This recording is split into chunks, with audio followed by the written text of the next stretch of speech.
బంగారం బ్యాంకులు ఇతర ప్రైవేటు సంస్థల్లో ఉన్న విడిపించి కొనబడును. కొమ్మూరి గోల్డ్ ఆంధ్ర మరియు తెలంగాణ.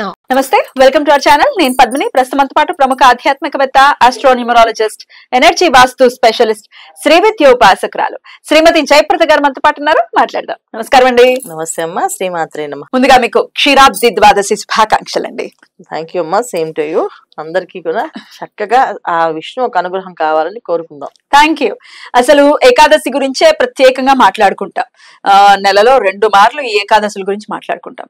ద్వాదశి గురించి అంతగా పెద్దగా ప్రస్తావన ఉండదు. కానీ క్షీరాబ్ది ద్వాదశి, కార్తీక మాసంలో శుక్లపక్ష ద్వాదశిని ఖచ్చితంగా అందరూ కూడా చాలా చాలా వైభవోపేతంగా వినియోగించుకుంటారు అనడం అనేది అందరికీ తెలిసినటువంటి విషయమే. మరి క్షీరాబ్ది ద్వాదశిని ఎలా చేసుకోవాలి? చాలా మందికి తెలిసే ఉండొచ్చు ఎలా చేసుకోవాలి. మరి కొత్తగా ఇప్పుడే మొదలు పెట్టాలనుకుంటున్నామండి. అసలు ఎందుకు చేయాలి అంటే ఏం చెప్తారు? ఎందుకు చేయాలి అంటే, మన ప్రారంభ కర్మలను తొలగించుకోవాలంటే అది ఒకే ఒక మార్గం ఏంటంటే కార్తీక మాసం. ఈ కార్తీక మాసంలో వచ్చే ప్రతి ఒక్క రోజు ఏం చేస్తే ఆ కర్మలో నుంచి కాస్తంత తొలుగుతూ ఉంటుందంట.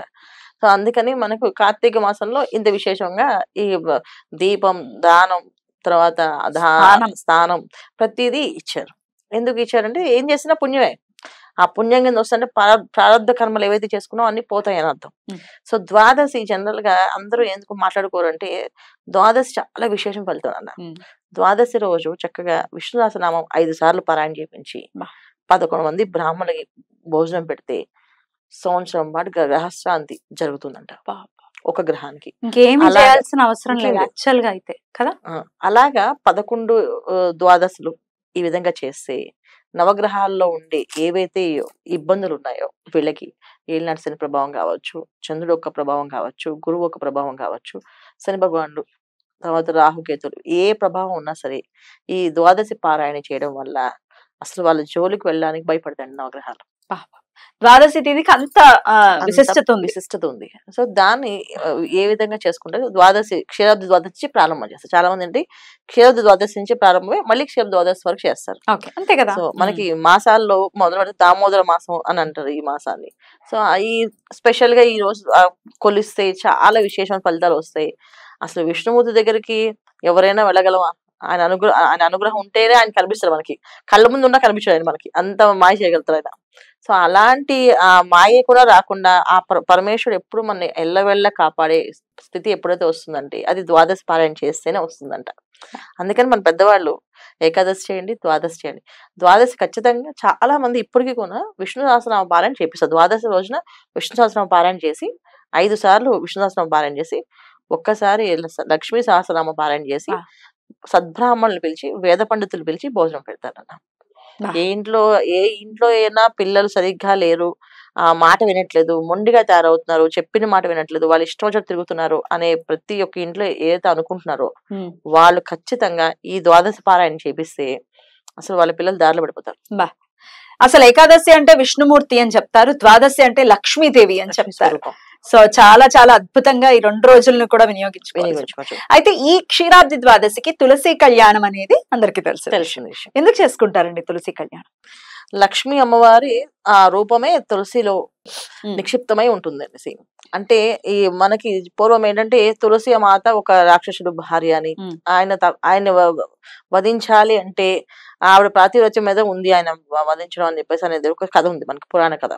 ఏంటంటే ఆ మహర్షి బాగా తపస్సు చేసి సంపాదించుకుంటే, నా భార్య పతివ్రత కనుక నా భార్యను ఎవరైనా ముట్టుకుంటే కదా నాకు చావు వస్తుంది, అందరికీ రాదు అని చెప్పేసి అని అంటే ఆ వేళ అది విని బాగా బాధలు పెడుతూ ఉంటే విష్ణు అమ్మవారిని ప్రార్థన చేస్తే అమ్మవారు ఏం చేస్తుంటే ఆవిడ రూపంలో ఆవిడని ఎవరు ముట్టుకోవాలి, మహాపతివ్రత కదా.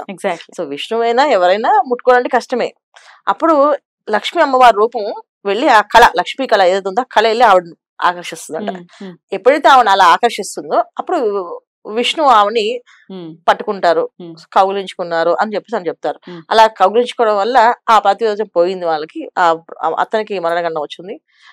ఇలా నువ్వు చేస్తావా పరమాత్మ అని చెప్పి ఆవిడ అడిగితే, లేదమ్మా నేను నిన్ను ముట్టుకోలేదు, అక్కడ లక్ష్మీ కళ రూపమే వచ్చింది, అందుకే నువ్వు లక్ష్మీప్రదంగా మారావు అని చెప్పేసి నిత్యము నిన్ను పూజించే పతివ్రతలు ఎక్కడికి పోలేదు, నీ ప్రాతిరోజు ఎక్కడికి పోలేదు, అది అలాగే ఉంది.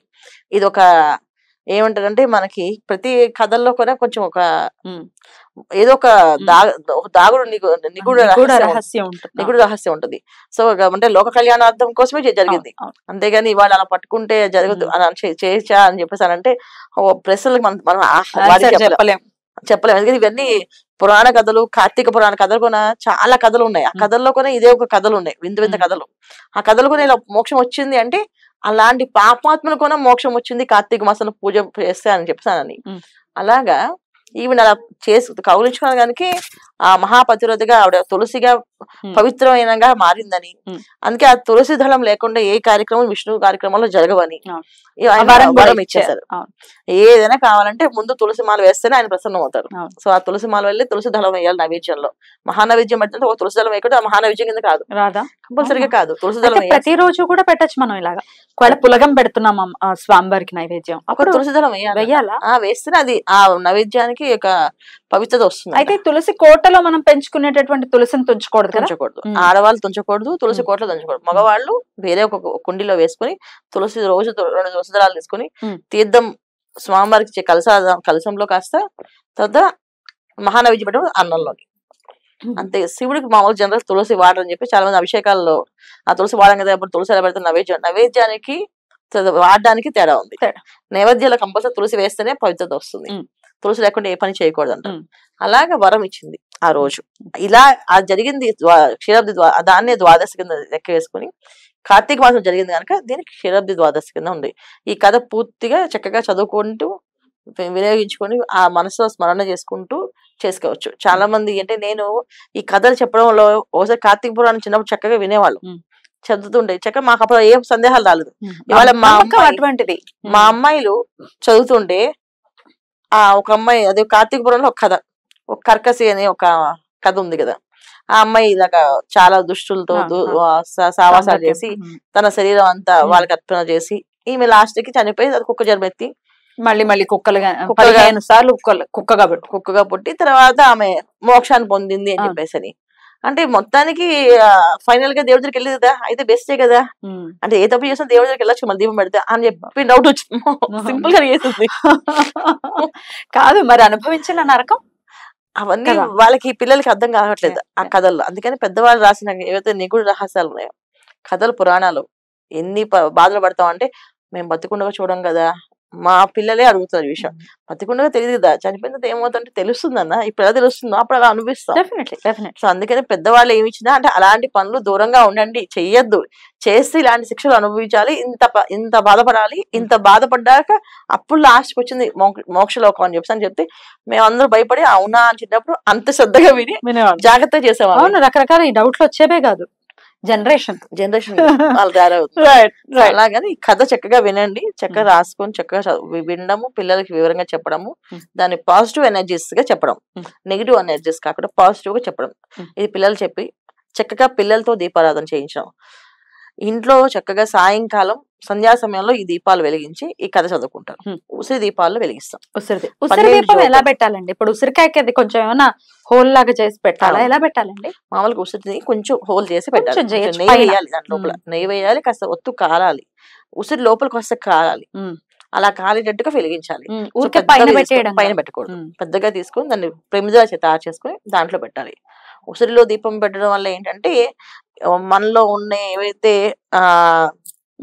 దుర్గంధాలు అంటే మనకి అనుకోని ఆలోచనలు, నెగిటివ్ ఆలోచనలు ఎవరైతే ఉన్నాయో ఆలోచనల నుంచి బయటపడడానికి ఆ ఉసిరి దీపం అనేది, ఆ దీపం వెలుగు చూస్తే మన కళ్ళకి ఆ ఉసిరి ఏదైతే దీపం వస్తుందో పొగ వస్తుందో కళ్ళకి మంచిది, శరీరానికి మంచిది, ఆక్సిజన్ లెవెల్స్ చాలా బాగా ఇంప్రూవ్ అవుతాయంట. దానికోసం ఉసిరి దీపాలు, ఉసిరి చెట్టు కింద భోజనాలు చెప్పేవారు. సో దాని వల్ల ఇది చేయాలి. కానీ అందరూ ఏంటంటే దీపాలు పెట్టవాలి, 12 ఉసిరికాయలు పెట్టేసి పైన పెట్టేస్తున్నారు, పైన కనుక ఆ ఉసిరి దీపం పొగ రావాలి కాస్త, అలా వచ్చేటట్టుగా పెట్టుకోవాలి. సో 12 జ్యోతులు, ద్వాదశి కనుక 12 జ్యోతులు చక్కగా వెలిగించి చక్కగా నామాన్ని ఓం నమో నారాయణ అని చెప్పి చదువుకోవడం, లేకపోతే లక్ష్మీ లక్ష్మీ దామోదర అని చదువుకుంటూ నామాన్ని చదువుకుంటూ చేయాలి. ఇది పూజా కథ విధానం. తాంబూలాలు ఒక 5 ముత్తైదులు తాంబూలం ఇవ్వడం. ఇలా ఇవ్వడం వల్ల ఏంటంటే 5 ముత్తైదులు మినిమం ఇవ్వడం, లేకపోతే ఇంక కుదరకపోతే ఒకరికైనా ఇవ్వండి తాంబూలం. తాంబూలం ఇవ్వడం చాలా విశేషం, ఎందుకంటే ఆయనకి ఎవరికైనా ఏదైనా పెడుతూ ఉంటే ఆయన ఇష్టపడతారు. అందుకే ద్వాదశి రోజు మనకి అన్నదానాల నుంచి విశేష ఫలితాలు వస్తాయి. అద్భుతం అండి, చాలా బ్యూటిఫుల్ గా ఎక్స్ప్లెయిన్ చేశారు. థ్యాంక్ యూ సో మచ్ అండి. నమస్తే. నమస్తే అమ్మా. శ్రీమాత్రే నమః.